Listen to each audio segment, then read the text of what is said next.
Hey, yo, what's good, everybody? Welcome back to the Cheap Truth YouTube channel. Hope everybody's doing well out there. Thanks again, once again, for checking in with the Cheap Truth. As always, be sure to subscribe on the way in. If you haven't already, be sure to leave a like on this video before you leave. And also be sure to drop a comment down below. So, hope everybody's doing good, man. Hope you're having a great day. Hope you're ready to have a great Labor Day weekend wherever you may be at. If you guys are going to be off work, hope you enjoy it. If you got to punch the clock, hope that goes well. Get that money. But yeah, I hope you guys have a great Labor Day weekend. Pull out the grill, have some drinks with the fam, and just enjoy yourself and be safe out there as always. And my high school history teacher used to always say, he said, whatever you guys do over the weekend, make sure it's legal. So I'll let you guys chew on that. But anyway, man, today we are going to talk about a story out of Corsicana, Texas, man. So an assistant principal ended up getting her eye knocked out of her socket, which that just made me cringe just saying that phrase just now. And she ended up getting her eye knocked out of her socket trying to stop a disruptive student. So I'm going to play the news clip and then we'll talk about it a little more. Andrew Rogers, holding hands with her husband Eugene, followed by family, walks into the Corsicana ISD boardroom, reliving August 15th, the urgent call for help at Collins Intermediate in a classroom for students with behavioral issues. The teacher trying to calm an out-of-control student. When I arrived, the teacher and students were outside the classroom. One student was holding his head, having been assaulted by the student remaining in the classroom. What she describes as a violent confrontation, much more than what the district called a classroom disruption. He picked up a chair and acted as if he would throw it. He finally did throw it at me, but I caught it midair. He picked up another chair to throw at me when another assistant principal entered the room. I used the first chair to block the second. He picked up a third and threw it at the other assistant principal, and I used that initial chair to block the one that he threw at her. After blocking the chair thrown at the other assistant principal, he threw a wooden hanger at me, but I couldn't stop it fast enough. The hanger hit me in my right eye and knocked it out of the socket. I grabbed the blood was pouring out of my head and stumbled out of the classroom door. Rogers care flighted to Parkland, emergency surgery to try and save her eye. Doctors were able to reinsert my eye. However, they determined that I've been blinded, and they currently believe that my damage is permanent. She says it's time for the state to reevaluate the education code and how marginalized students are disciplined. Overly aggressive students need services to meet their needs, but I do not believe the safety of other students and the educational staff should suffer. It's not the child's fault per se, but it is the child's fault. It has to be dealt with. You can't just say, well, this person has a mental condition, so we'll let it go. Attorney George Ashford is not part of this case, but works in both the adult and juvenile system. Ashford says if the boy is charged, it would be a first-degree felony assault. The boy was released to his parents and must stay in a restricted place.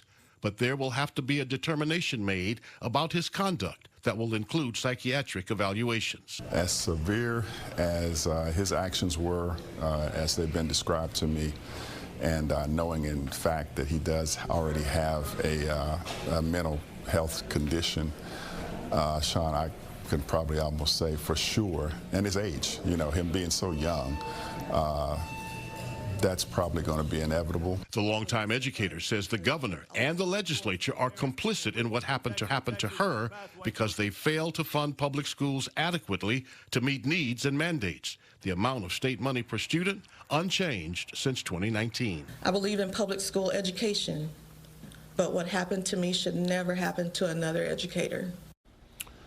All right. So as you can see, very unfortunate chain of events that happened there. And I just want to say, first of all, I really hope that somehow, some way, this lady can get her vision back. This was a very messed up thing that happened to her. Not gonna lie. Here she is just working. I know she's been in the school district for a while. She's been in the school system for a long time.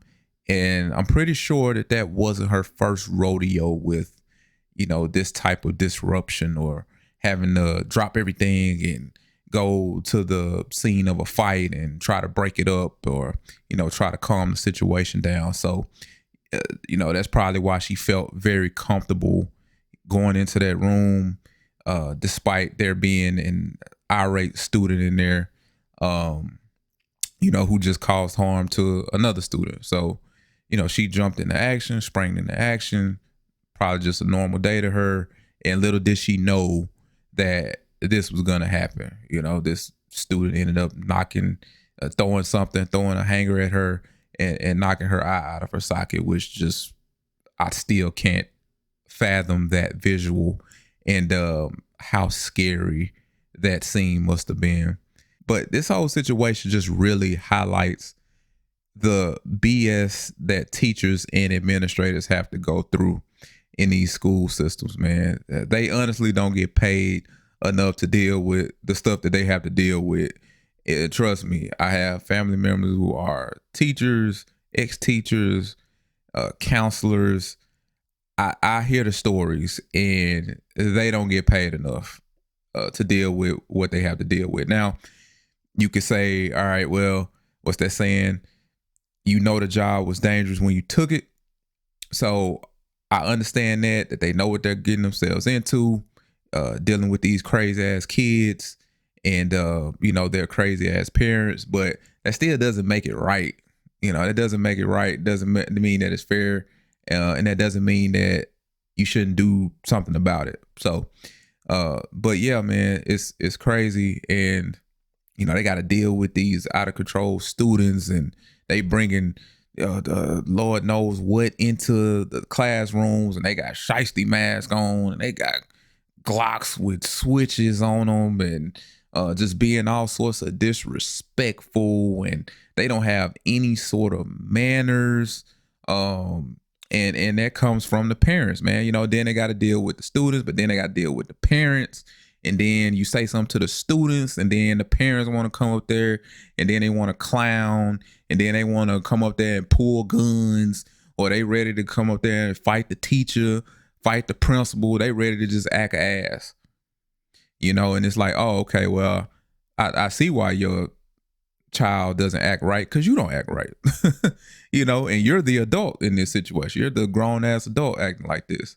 So just sad, man, just sad. But in this particular situation, I know a lot of people wonder why she went in there. Like, why did she go in there when everybody else was? Why did she go in the room with the irate student when everybody else was outside of the room? Well, as I was mentioning earlier, I think that it was probably just another day in the office in her mind. Hey, about to respond to this situation, about to go down here, about to just try and calm the situation down, calm the student down, send him to wherever they send problematic students, write them up, whatever, suspend them, and go on about her day.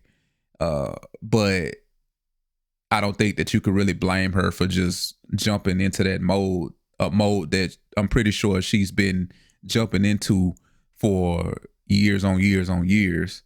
And the thing is, I mean, I guess her other option would have been to just not do anything and stand outside the door of everybody else, or call the police or school resource officer. So we know how well that can go. Just gonna leave that there for you. But if she doesn't go in there and do anything, well, that student hurts himself or damages him. I don't know if he hurts himself or if something, I don't know if something else happens, but the parents are going to say, well, why didn't you do anything about it? Why didn't you go in there and try and diffuse the situation? Why did you try to go in there and calm them down? All you had to do was walk in there and say a few words and just calm them down or whatever. So the parents going to come up there. They gonna come up to the school and they would have been all on the assistant principal's ass about why they didn't try and do something. So they had to do something, and it's unfortunate that this happened to her. Now, I'm not gonna lie. If I go in there and he starts throwing things, I'm gonna get the fuck up out of there.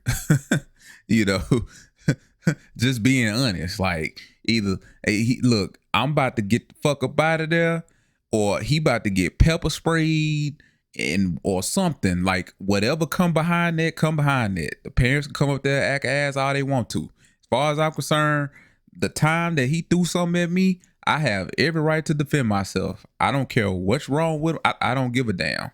You feel me? At that point. Just saying. Now, as far as like disciplinary actions that need to be taken, you always kind of end up in a little, it always gets a little fuzzy whenever something like this happens and, you know, the person who caused harm has some type of, you know, mental issue, or I don't know whether this student was autistic maybe, but it always gets a little fuzzy. But as the attorney said in the video clip, he said, okay, well, we just can't not do anything. You know, somebody has to be held responsible for this. I mean, for goodness sake, this woman was assaulted, right? And she lost her eye because of it. Like her entire eye, like popped out of the socket. Crazy. So somebody has to pay for it, whether it's the parents, whether it's the student. Something has to be done. Now I don't know what that something is. I don't know whether it's jail time. I don't know whether it's a big ass fine. Like I don't know, you know. But regardless, I do think that, you know, that side needs to be held culpable, because this entire thing just changed this woman's life forever. So yeah, man, you guys let me know what you think about this story. Make sure that you leave a comment, subscribe if you haven't already, leave a like on the video before you leave. And as always, count your blessings, not your problems. I'm out. Peace.